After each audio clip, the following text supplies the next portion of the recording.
Hi everyone. तो आज हम अपने क्वांटम मैकेनिक्स की समरी स्टार्ट करेंगे। तो क्वांटम मैकेनिक्स की summary exam point of view से सब बहुत ज़्यादा इंपॉर्टेंट है, क्योंकि इतनी सारी डेरिवेशन, इतने सारे फॉर्मूलेज हैं, वो हमारे याद नहीं रखे जाएंगे। तो समरी की बहुत ज़्यादा ज़रूरत है। तो समरी स्टार्ट करने से पहले देखते हैं कि समरी में हमें करना क्या क्या है। तो देखो, सबसे पहले हम इसमें चैप्टर में स्टार्ट करेंगे अपना कम्यूटेटर ऑपरेटर। तो पहले तो क्वांटम के थोड़े बेसिक देखेंगे कि क्या वो क्वांटम के बेसिक्स हैं, कैसे क्वांटम, क्यों क्वांटम मैकेनिक्स हम पढ़ते हैं। फिर हम इसकी प्रॉपर्टी देखेंगे ऑपरेटर की। तो ऑपरेटर की प्रॉपर्टी में कम्यूटेटर आ जाएगा, फिर हर्मिटिसिटी आ जाएगी, ये आ जाएंगे, फिर उनके रिप्रेजेंटेशंस आ जाएंगे। उन रिप्रेजेंटेशंस में हम मोशन के बारे में पढ़ेंगे। तो 4 तरह के मोशन आ जाएंगे, translational, rotational, vibrational and electronic. उनके लिए हम उनका मॉडल देखेंगे, किन किन मॉडल से हम उनको पढ़ते हैं। ट्रांसलेशन जैसे बॉक्स मॉडल से पढ़ते हैं, फिर उसको रिजिड ऑर्डर से पढ़ते हैं। सिंपल आर्म वाइब्रेशनल मोशन को हम वो सिंपल हार्मोनिक ऑसिलेटर से पढ़ते हैं। इलेक्ट्रॉनिक को हाइड्रोजन एटम से पढ़ते हैं। तो मोस्ट ऑफ द स्टूडेंट यहीं तक हाइड्रोजन एटम तक करके जाते हैं, क्योंकि उसके बाद चीज़ें फिर थोड़ा सा डिफिकल्ट होने स्टार्ट हो जाती हैं। तो यहाँ तक करने के बाद, ये हाइड्रोजन एटम तक हम पूरी करने के बाद फिर हम जाएंगे वीरियल थ्योरम तक। तो वीरियल थ्योरम तक तो इतनी कोई कुछ है भी नहीं। उसके बाद फिर हम देखेंगे इनको फाइंड करने के मेथड की, इनमें जो एरर आती हैं, पर्टर्बेशन आते हैं जो। तो पर्टर्बेशन मेथड देखेंगे, मतलब कि correction method, perturbation, variational method, और वेरिएशनल मेथड के बाद trial method, trial and error method. फिर इनके सेकुलर डिटर्मिनेंट देखेंगे। फिर ये हो गए, मतलब first order perturbation, second order perturbation, variational method, trial and error method. ये देखने के बाद फिर हम जाएंगे हकल मॉलिक्यूलर ऑर्बिटल थ्योरी के पास। और हकल मॉलिक्यूलर थोड़ी सी लेंदी है, बट उससे क्वेश्चन डायरेक्ट आते हैं। नेक्स्ट हम करेंगे इसमें टनलिंग हो जाएगा। उसके बाद फिर वो वीबीटी और एमओटी। ये हमारी इसकी पूरी की समरी रहेगी क्वांटम मैकेनिक्स। और एक तो मेरे याद नहीं आ रहेंगे, वो देख लेंगे बीच में। तो मोस्ट ऑफ द ये कंप्लीट हो जाएगी पूरी क्वांटम मैकेनिक्स। तो इसकी शायद कई वीडियो बनेंगी, एक आध वीडियो में तो कंप्लीट होगा भी नहीं, क्योंकि एक वीडियो तो कम से कम हकल मॉलिक्यूलर ऑर्बिटल थ्योरी को ही चाहिए। फिर हाँ, जैसे हाइड्रोजन एटम इनके है, ये एवरेज वैल्यू मेथड आ जाएंगे, आइगन वैल्यू मेथड आ जाएंगे। तो काफ़ी लेंथी समरी हो जाएगी। तो थोड़ा सा आराम से करेंगे, बट समरी मेरे हिसाब से बहुत ज़्यादा ज़रूरी है इसकी। तो स्टार्ट करते हैं क्वांटम मैकेनिक्स को, ठीक है। तो देखो, सबसे पहले क्वांटम मैकेनिक्स क्या है। मैकेनिक्स देखो, इसका मतलब समझते हैं एक बार, स्टेप बाय स्टेप चलेंगे। तो देखो, मैकेनिक्स का मतलब क्या होता है, क्वांटम का मतलब क्या होता है। क्वांटम मतलब छोटे पार्टिकल्स का। मैकेनिक्स का मतलब होता है इट इज द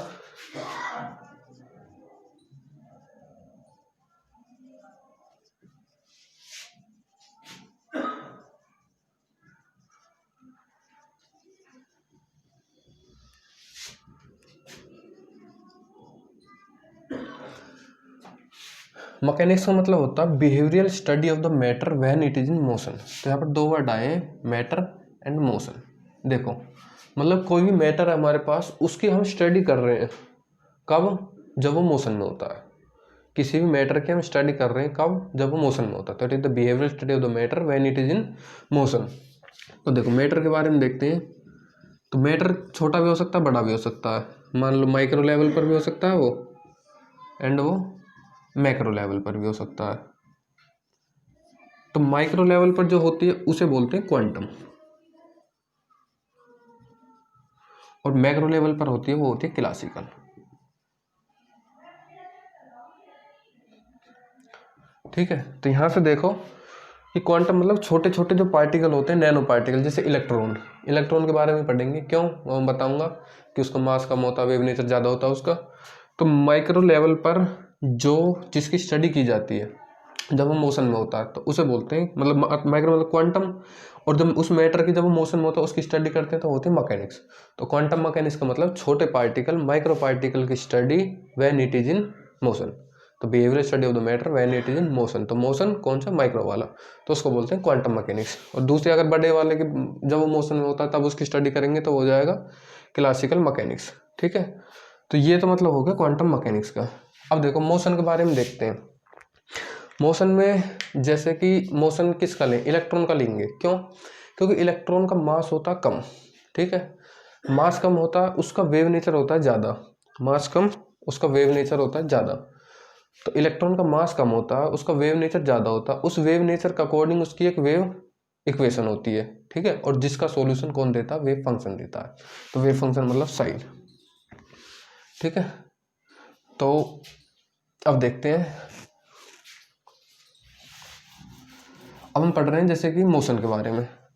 तो मोशन कौन कौन से होते हैं, जैसे कि ट्रांसलेशनल मोशन हो गया, फिर हो गया रोटेशनल मोशन, फिर हो गया वाइब्रेशनल, और फोर्थ हो गया इलेक्ट्रॉनिक। तो देखो, ट्रांसलेशनल मोशन को पढ़ने के लिए अलग अलग मॉडल आए गए हैं। तो ये तो समझ में आया ना मोशन क्या होता है। मोशन मतलब कि वो मूवमेंट कि कैसे, तो उसको ऑब्जर्व करने के लिए अभी ऑब्जर्वेबल भी देखेंगे, उसके लिए ऑपरेटर आता है। तो सबसे पहले देखें मोशन। तो मोशन अलग अलग तरह के हो सकते हैं। ट्रांसलेशनल, ट्रांजिशन लेवल आ सकते हैं। रोटेशनल, तो रोटेशन होता है। वाइब्रेशन, उसमें वाइब्रेशन होते हैं। और इलेक्ट्रॉन मतलब इलेक्ट्रॉनिक ट्रांजिशन होते हैं। तो देखो, इनके लिए अलग अलग मॉडल आए हैं, उन मॉडल को हम देखेंगे। जैसे ट्रांसलेशनल के लिए आया हमारे पास बॉक्स मॉडल, ठीक है, पार्टिकल इन अ बॉक्स। तो 1D box, 2D box, 3D box, symmetric, asymmetric. Rotational के लिए आया रिजिड रोटर। थोड़ा सा यहाँ पर देख लेंगे, नहीं तो ये मोस्टली उसमें है मोलिकुलर स्पेक्ट्रोस्कोपी में ये। और ये वाइब्रेशनल मोशन के लिए क्या है, सिंपल हार्मोनिक ऑसिलेटर, ठीक है। और इलेक्ट्रॉनिक के लिए आया हाइड्रोजन एटम। तो ये होता है हमारे पास क्वांटम मैकेनिक्स को पढ़ने का तरीका। क्यों हम इनको देखते हैं कि बॉक्स मॉडल पढ़ रहे हैं, 1D बॉक्स। तो ये होता है कि उस मोशन जो हो रहा है ना वो इलेक्ट्रॉन का, उस मोशन की स्टडी करनी है हमें, ठीक है।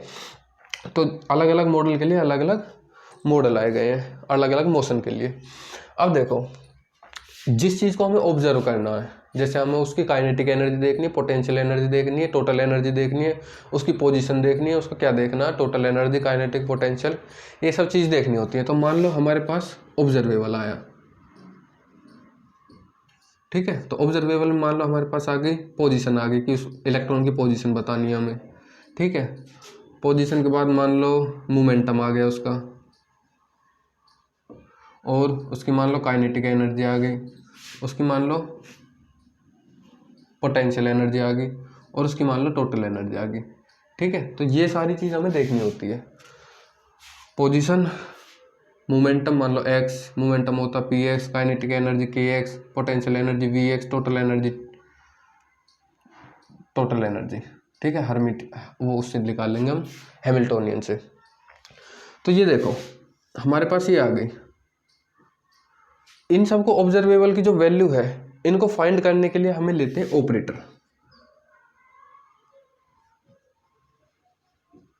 ठीक है, जो ये कैप लगी होती है ना ये वाली। और इनको निकालने के लिए मैंने क्या बताया था, मोशन, कि इलेक्ट्रॉन का मास कम होता है, उसका वेव नेचर ज़्यादा होता है, उस वेव नेचर के अकॉर्डिंग उसकी एक वेव इक्वेशन होती है, और उसका सॉल्यूशन वेव फंक्शन देता है। तो यहाँ से क्या निकलेगा हमें, वेव फंक्शन, ठीक है, वेव फंक्शन जो सही आएगा। और यहाँ से वो आएगा ऑपरेटर, ठीक है, मान लो यहाँ से आ गया ऑपरेटर। अभी हम देखेंगे वो सारी चीज़ की कैसे कैसे आती हैं, वो थोड़ी सी बेसिक देख रहे हैं हम।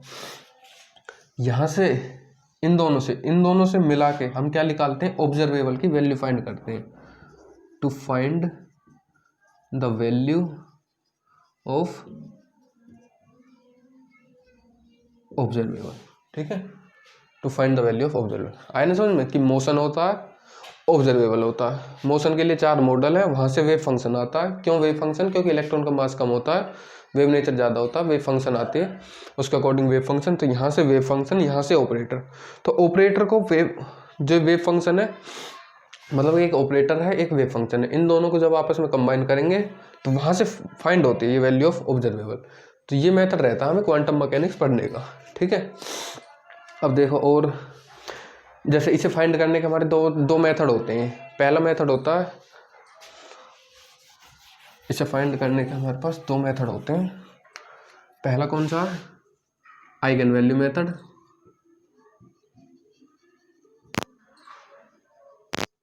और सेकंड होता है एवरेज वैल्यू मेथड।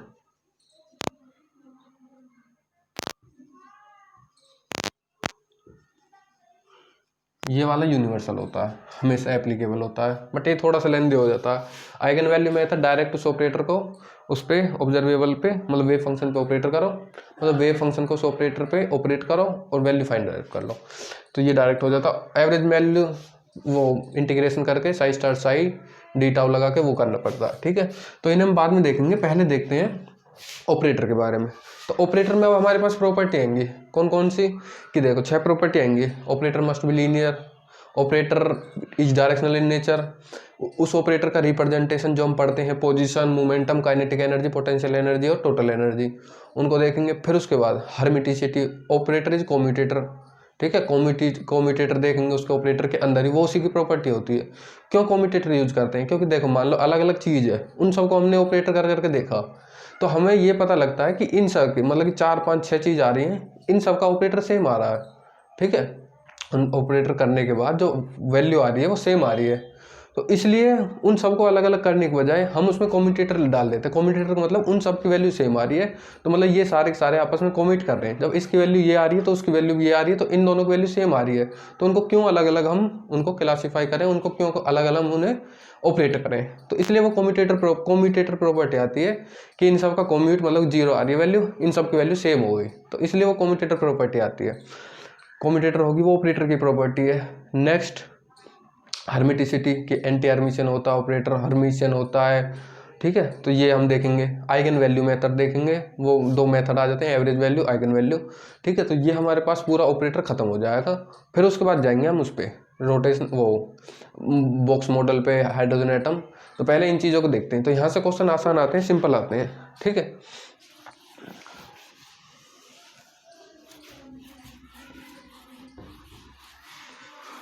अब देखो ऑपरेटर के बारे में देखते हैं हम। ऑपरेटर कौन सा, जो ऑब्जर्वेबल की वैल्यू फाइंड आउट करने के लिए हम ऑपरेटर लेते हैं, ठीक है। और 2 चीज़ की जो फंक्शन होता है, जो हमने यहाँ देखा था ना फंक्शन, वो फंक्शन कभी भी एग्जैक्ट लोकेशन नहीं बताता, ठीक है। वो फंक्शन क्या बताता है, वो हमेशा प्रोबेबिलिटी के बेस पर काम करता है, कि यहाँ पर उस पार्टिकल के पाए जाने की प्रोबेबिलिटी इतनी है, 80% है, 90% है, ये लेवल पे, फर्स्ट लेवल पे, सेकंड लेवल पे इन पार्टिकल्स के पाए जाने की प्रोबेबिलिटी इतनी होती है। वो कभी भी एग्जैक्ट लोकेशन नहीं बताता, ठीक है। यही क्वांटम मैकेनिक्स है। अगर सब कुछ एग्जैक्ट पता लग जाता तो क्यों स्क्रोडिंजर आता, क्यों इतनी बड़ी बड़ी फिर वो डेरिवेशन आती, वो सारा प्रोबेबिलिटी बताई जाती है। अब देखते हैं हम इसमें ऑपरेटर के बारे में। ये सारे के सारे जितने हम पढ़ते हैं ना वो ऑपरेटर के पार्ट हैं। तो ऑपरेटर की पहली प्रॉपर्टी देखते हैं कि ऑपरेटर, मैं एक बार 6 के 6 लिख दूंगा, फिर उन जैसे चौथा पॉइंट है उसका रिप्रेजेंटेशन उसमें बाद में कर दूंगा, नेक्स्ट हर्मिटिसिटी उसे बाद में कर दूंगा, नेक्स्ट है उसका कॉम्यूटेटर उसे बाद में कर दूंगा, ठीक है। पहले लिखते हैं operator is directional in nature.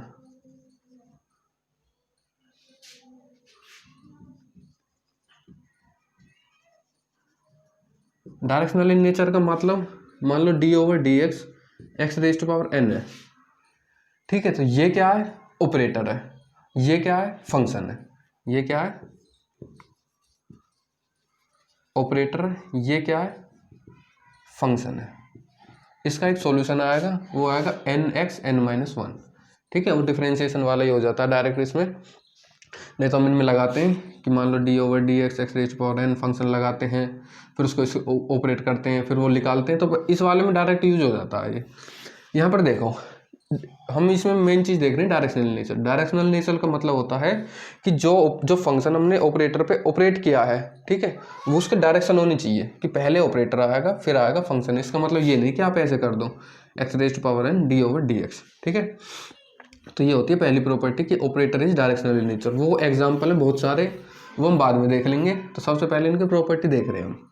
Second है operator is linear in nature.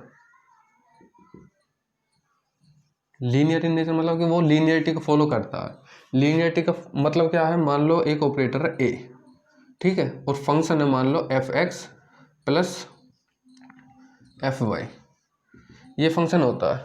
तो लीनियरिटी का मतलब है कि इसका मतलब अगर ये सेम इनको सोल्व करके ये आ रहा है, तो a f(x) plus A F Y, ये आना चाहिए हमारे पास।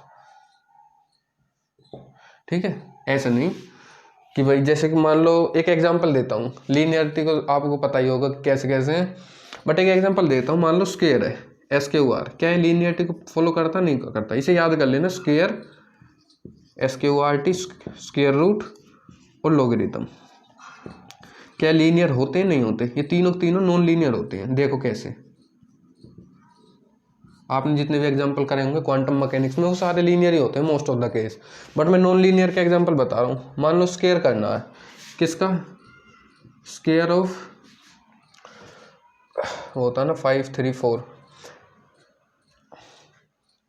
स्क्वायर ऑफ 5 प्लस एग्जांपल क्या है,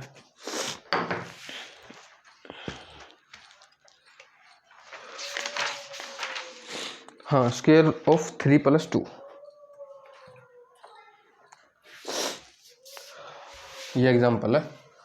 स्क्वायर ऑफ 3 + स्क्वायर ऑफ 2, अगर मैं इसको स्क्वायर को, अगर मैं ये वाली प्रॉपर्टी लगाऊं इसमें, तो स्क्वायर ऑफ 3 + स्क्वायर ऑफ 2, तो स्क्वायर ऑफ 3 + 2 कितना आ जाएगा, एस क्यू आर 5, और ये कितना आ जाएगा 3 3 = 9 और प्लस 2 2 = 4, और ये कितना आ रहा 5 5 = 25 और 9 और 4 13, क्या है आ रहा नहीं। तो इसलिए ये लीनियरिटी को फॉलो नहीं करता, बट जो भी ऑपरेटर होते हैं वो इस लीनियरिटी को फॉलो करनी चाहिए। तो ऐसे ही आप इसका करके देख लेना, स्क्वायर रूट का, ऐसे लॉगरिथम का, जैसे लॉगरिथम 10 + 10 लेंगे तो लॉगरिथम 20, और अगर उसको वैसे सोल्व करेंगे लॉगरिथम 10 तो वो आ जाएगा 1 + 1, तो ये तो आ जाएगा 2, और लॉगरिथम 10 + 10 ये कितना आ जाएगा 20, और वो होता नहीं है 2, तो ये भी लीनियरिटी को फॉलो नहीं करता। बट ऑपरेटर क्या होने चाहिए, इट फॉलो लीनियरिटी। तो ये नेट में अब ऐसे क्वेश्चन आ सकता है कि स्क्वायर या square root is linear in nature और नॉन लीनियर। ठीक है, तो उसको याद कर लेना, इसलिए मैंने लिखवा दी, इंपॉर्टेंट है ये हो गए। सेकेंड है it is linear in nature, operator की प्रॉपर्टी। थर्ड क्या है इसमें, रिप्रेजेंट ऑपरेटर इज लीनियर, हाँ nth power operator nth times, nth power operator operate nth times. मान लो a⁻³ है और ये लगा दिया फंक्शन, तो ये हो गया ऑपरेटर। तो इसका मतलब ये है कि ए 3 बार आएगा और यहाँ पर फंक्शन, मतलब ये पहले इस पर ऑपरेटर होगा, फिर जो आंसर आएगा फिर ये ऑपरेट होगा, फिर ये ऑपरेट होगा। ठीक है ना, तो n टाइम्स बार वो ऑपरेटर करना, उन्होंने कि भाई डायरेक्ट अपने कर दिया। तो ये होता है nth power operator nth time. Fourth हमारे पास रिप्रेजेंटेशन,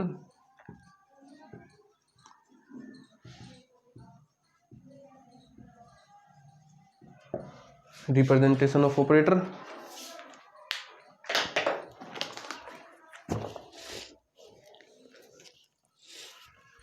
ठीक है, तो रिप्रेजेंटेशन ऑफ ऑपरेटर में वो हम देखेंगे kinetic energy, potential energy, position, momentum, ये सब मैं भी लिख नहीं रहा हूँ, मैं खाली यहाँ पर वो लिख रहा हूँ ये। उसके बाद हम पूरा देखेंगे कैसे कैसे। पांचवा है कम्यूटेटर, और सिक्स्थ है हर्मिटिसिटी। तो इनको हम देखेंगे बाद में। ठीक है, तो मैंने बता दिया ऑपरेटर ये इनकी प्रॉपर्टी होती है। तो अब देखते हैं हम फोर्थ नंबर पे रिप्रेजेंटेशन ऑफ द ऑपरेटर, जो हम पढ़ते हैं ना पोजीशन, मोमेंटम, पोजीशन का क्या ऑपरेटर होता है, मोमेंटम का क्या ऑपरेटर होता है, तो वो देखेंगे हम।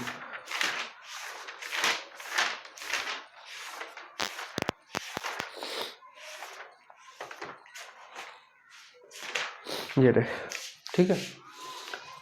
तो सबसे पहले देखते हैं ये फोर्थ वाला, ये तो कुछ भी नहीं है, ये तो हो ही गया, इन प्रॉपर्टी है। ऑपरेटर की प्रॉपर्टी नंबर फोर्थ, मतलब रिप्रेजेंटेशन कैसे करते हैं।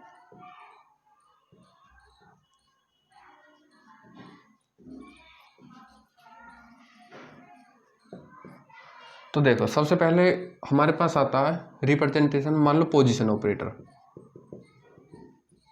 ठीक है, तो पोजीशन को किससे रिप्रेजेंट करते हैं, पोजीशन ऑपरेटर मतलब एक्स होगा ये। ठीक है, तो किससे रिप्रेजेंट करेंगे, रिप्रेजेंटेशन ऑफ ऑपरेटर। ठीक है, और इसका देख लेंगे फिर यहाँ पर फंक्शन, क्या फंक्शन होता है, यही है ना। ऑब्जर्वेबल, हाँ पोजीशन एक्स। तो देखो ऑपरेटर रिप्रेजेंटेशन कैसे करेंगे, तो एक्स है तो एक्स रेज एक्स का ऑपरेटर ऐसे आ जाएगा, वाई है तो वाई का ऑपरेटर ऐसे आ जाएगा, जेड है जेड का ऑपरेटर ऐसे आ जाएगा। और इसका फंक्शन क्या होता है, फंक्शन होता है इसका मल्टीप्लीकेशन का। ठीक है, तो पोजीशन के बाद आती है मोमेंटम। मोमेंटम मतलब पी।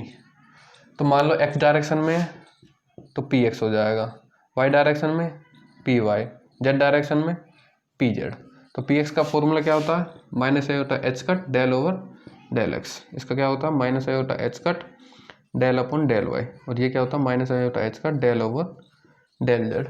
ठीक है, तो ये आ जाएंगे। इसका फंक्शन क्या होता है, इसका फंक्शन होता है कि differentiation with respect to its direction, मतलब एक्स की डायरेक्शन, वाई की डायरेक्शन है, जेड की डायरेक्शन है, कि रिप्रेजेंटेशन इस डायरेक्शन और multiply with minus iota H cut. तो ये लिख रखा है differentiate with respect to X, कि डिफरेंशिएट, मैं इसका ही लिख रहा हूँ खाली, ठीक है ना, differentiate with respect to X and multiply by minus iota H cut. आपको बस ये याद रखना और ये रटे हुए होने चाहिए आपके, ठीक है, कि पी एक्स है जो ऑपरेटर है उसका फंक्शन क्या है, उसका फंक्शन होता है डिफरेंशिएशन करना, ठीक है। और किसकी डायरेक्शन में, एक्स है तो एक्स की डायरेक्शन में वो करके डिफरेंशिएट करके और फिर इससे मल्टीप्लाई करना होता है। ये हो गया मोमेंटम। तो मोमेंटम के बाद है हमारे पास काइनेटिक एनर्जी।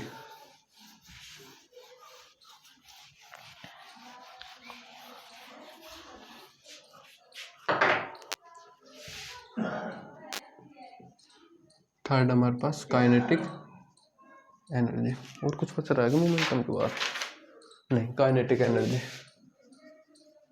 काइनेटिक एनर्जी क्या होती है, के एक्स, ठीक है, इससे टी एक्स से डिनोट कर देते हैं कई बार। तो मान लो के एक्स, तो के एक्स ऑपरेटर हो गया, इसका फॉर्मूला क्या हो जाएगा, तो देखो काइनेटिक एनर्जी होती क्या है, is equal to half M V square. अगर मैं m से मल्टीप्लाई m से डिवाइड कर दूं तो ये क्या हो जाएगा, M square V square divide by 4। M square V square मतलब M V square, M V का whole square divide by 4। M V क्या होती है, मोमेंटम, ठीक है, मोमेंटम का स्क्वेयर डिवाइड बाई 4।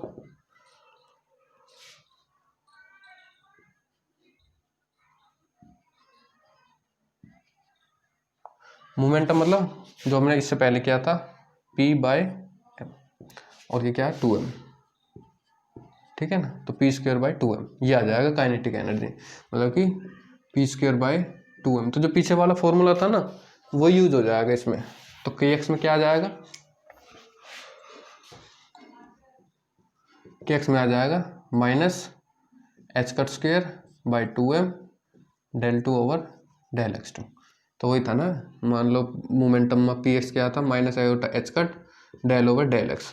तो देखो इसकी मल्टीप्लाई मैंने 2 बार कर दी, इसी की minus iota H cut del over del X. Minus iota क्या हो जाएगा, -1, और माइनस माइनस से प्लस हो जाएंगे, ये दोनों मान लो कट गए, और माइनस आयोटा ये क्या हो जाएगा -1, तो -1 आ गया, मतलब माइनस, और एच कट स्क्वेयर और divide by P square by 2m था ना kinetic energy, kinetic energy is equal to P square by 2m।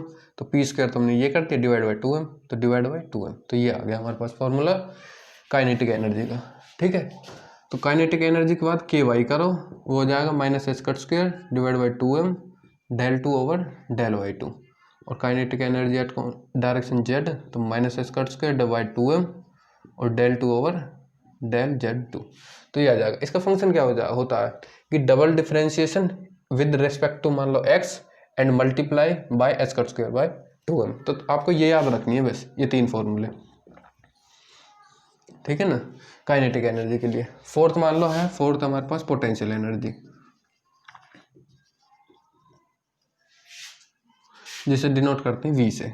तो v मान लो vx है, vy है, vz है। इसका कुछ भी मतलब नहीं होता, इसका ये मतलब है कि multiply by v in the direction of x y z। खाली मल्टीप्लिकेशन का ऑपरेटर होता है इसका पोटेंशियल एनर्जी का, ठीक है। और हाँ, इसका एक चीज़ और देख लो, के एक्स के वाई के जेड। अगर मैं के टोटल लिखना चाहूँ तो क्या हो जाएगा, K X plus K Y plus K Z. K X क्या होता है, minus H cut square by 2m del 2 over del x2 minus H cut square by 2m del 2 over del y2 और माइनस का H cut square by 2m del 2 over del z2। अगर मैं इसमें common ले लूँ minus H cut square by 2m तो ये कितना बच जाएगा, del 2 over del x2 del 2 over del y2 और plus del 2 over del z2। तो ये क्या हो जाएगा, minus H cut square by 2m और इसको बोलते हैं लाप्लासियन ऑपरेटर। ठीक है, नींद में ऑपरेटर पे लगाते रहना है बार बार, ठीक है ना।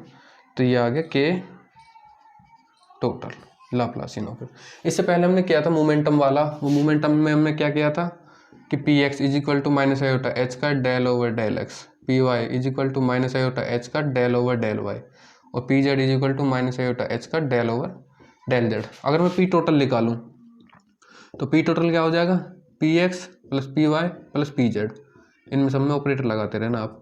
तो पी एक्स क्या होता है, माइनस आयोटा एच का del over del X minus iota H का del over del Y minus iota H का डेल ओवर डेल जेड। तो माइनस आयोटा एच कट को ले लो कॉमन, तो यहाँ आ जाएगा del over del X del over del Y del over del Z. ठीक है, तो यहाँ जाएगा माइनस आयोटा एच कट और इन तीनों को सोल्व करके आ जाएगा ये वाला लाप्लासियन ऑपरेटर। लाप्लासियन नहीं, डेल ऑपरेटर है, जो स्क्वायर लग जाता है ना इसका तब बोलते हैं उसे लाप्लासियन ऑपरेटर। तो ये पीछे वाले में था। तो फोर्थ हो गया हमारे पोटेंशियल एनर्जी। अब फिफ्थ देख लो, फिफ्थ हमारे पास काइनेटिक है, टोटल एनर्जी।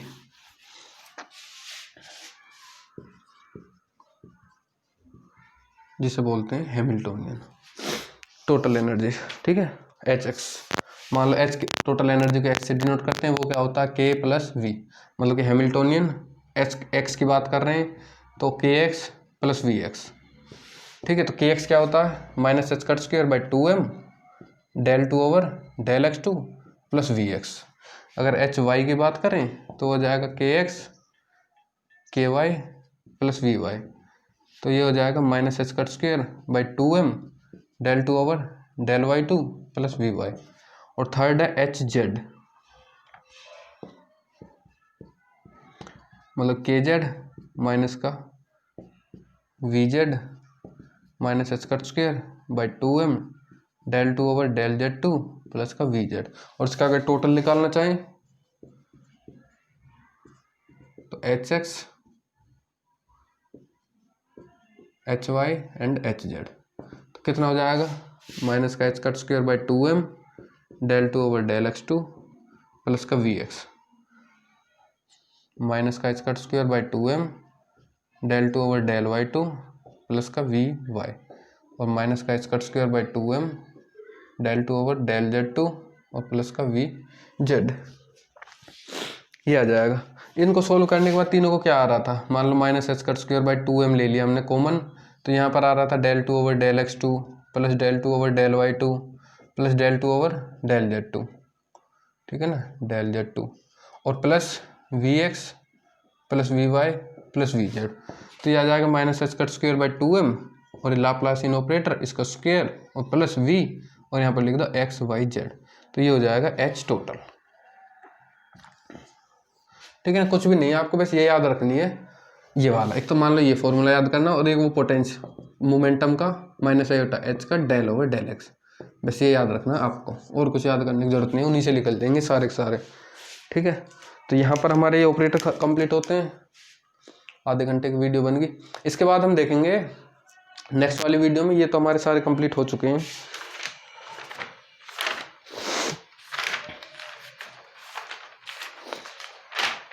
हाँ, इसके बाद फिर हम कम्यूटेटर देखेंगे। कम्यूटेटर की प्रॉपर्टी कौन कौन सी है, सारी सारी लीनियरिटी है और एंटी, मतलब कम्यूटेटर होता है, नॉन कम्यूटेटर, एंटी कम्यूटेटर, तीन होते हैं ना ये, हम तो नॉर्मली ज़्यादातर दो ही पढ़ते हैं, एंटी कम्यूटेटर और फिर कम्यूटेटर, फिर इसकी लीनियरिटी, वो एंटी सिमेट्रिक होता है, उनके अलग अलग प्रॉपर्टी देखेंगे। वो सारे जितने मेन मेन एग्जाम्पल है जो थोड़े इंपॉर्टेंट है वो देख लेंगे एक आध, और नहीं तो फिर आप मतलब कर ही लेना एग्जाम्पल, तो मैं सारी उसकी प्रॉपर्टी लिखवा दूंगा, फिर उसके बाद आ जाएंगे कम्यूटेटर के बाद हर्मिशियन की प्रॉपर्टी, फिर आइगन वैल्यू की तरफ और फिर उसकी तरफ चले जाएंगे आगे क्वांटम उनके मोशंस की तरफ। ठीक है, मोशन में जैसे मान लो हमारे पास है वो बॉक्स मॉडल, तो बॉक्स मॉडल में उसका वो देखेंगे हम कि उसका फंक्शन क्या होता है, √2/L sin n पाई x/L। उसका डीजनरेसी देख लेंगे 1D में, तो मतलब सारी डीजनरेसी 1 होती है, 2D में कैसे डीजनरेसी वेरी करती है, उनके n की पावर देख लेंगे, एनर्जी देख लेंगे n² h²/8mL²। ठीक है, 1D 2D 3D में तीनों के वे फंक्शन देखेंगे जो हमारे पास इंपॉर्टेंट है सबसे ज़्यादा। फिर ऐसे ही फिर हम उसमें चले जाएंगे, कौन सा, सिंपल हार्मोनिक ऑसिलेटर में। ठीक है, इसमें रिजिड रोटर है, उसका ज़्यादा यूज़ नहीं है, वो लास्ट में हम बाद में देख लेंगे। थोड़े से दो फॉर्मूले हैं, एक तो रिंग मॉडल और एक रिजिड रोटर मॉडल।